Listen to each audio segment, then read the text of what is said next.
Hello everyone, welcome छ मेरो YouTube च्यानलमा। यो चाहिँ मेरो युट्युबको दोस्रो भिडियो हो। के कस्तो हुन्छ हेरेर साथ सपोर्ट गरिदिनु होला, कमेन्ट छोडिदिनु होला, साथै लाइक सेयर पनि गरिदिनु होला। साथीहरू, तपाईँहरूकोतिर चाहिँ कतिको गर्मी छ? हाम्रोतिर चाहिँ गर्मी चाहिँ भन्नै पर्दैन। 6 दिन त ननस्टप घाम लागेकै हावापानी केही चल्नु ओर्नु छैन होइन। मान्छे गर्मीले सबै आँपको फेदफेद गएर बस्ने शीतल थाप्नलाई।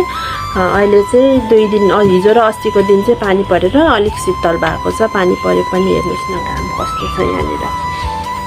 घाम त भन्नै पर्दैन नि साथीहरू।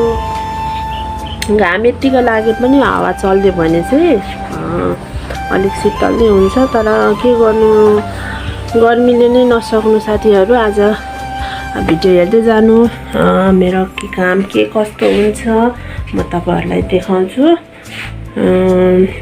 यहाँ हेर्नु न, मेरो रुमहरू पनि आज मैले मिलाउन भ्याएको छुइनँ, किनभने म 9:30 बजे मैले नानीहरू स्कुल पठाएर मात्र हो नि त भिडियो बनाउने। त्योभन्दा अगाडि म बनाउन भ्याउँदिनँ।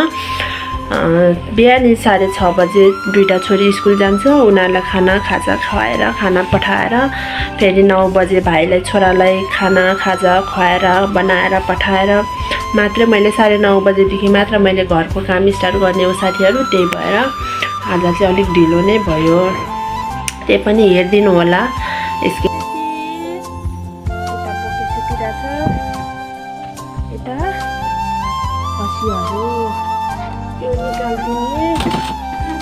खसीको पानी यहाँ छ, खसीको पानी दिने।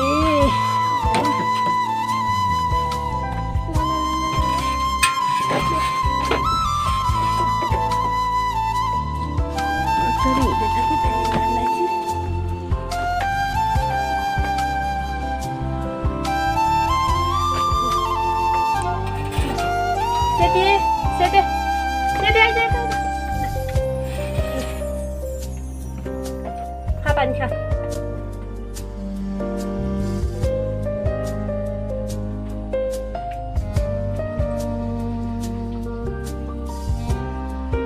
कति तिखा लागेको छ नि सारेलाई त।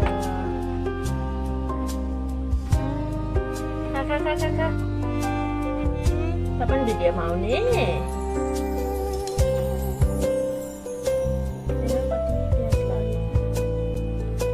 गर्मी पनि थोरै छैन हौ साथीहरू, मर्नुहुन्छ गर्मीले।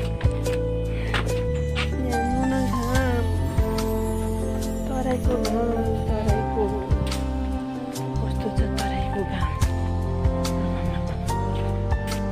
लु हेर्नुहोस् है साथी, मेरो छोरीहरू यहाँ स्कुलबाट आउन पाएको छैन। मेकअप, पुरै मेकअप। स्कुलको लुगा खोल्न पाएको छैन, मेकअप। यो चाहिँ मेरो जेठी छोरी हो। किन नबनाउनु हौ? लाज हुन्छ तँलाई? ननुहाइकन त्यतिकै पाउडर लाउने? लुगा खोल लुगा। साथीहरू अलिक अब चाहिँ अलिक शीतल हुन थाल्यो। अब काम गर्नु पर्यो। यत्तिको भएको छ। हाम्रोतिर चाहिँ 5:30 बजेको टाइममा घाम पानी आउँछ होला आज राति त। बाबाजी भयो चाहिँ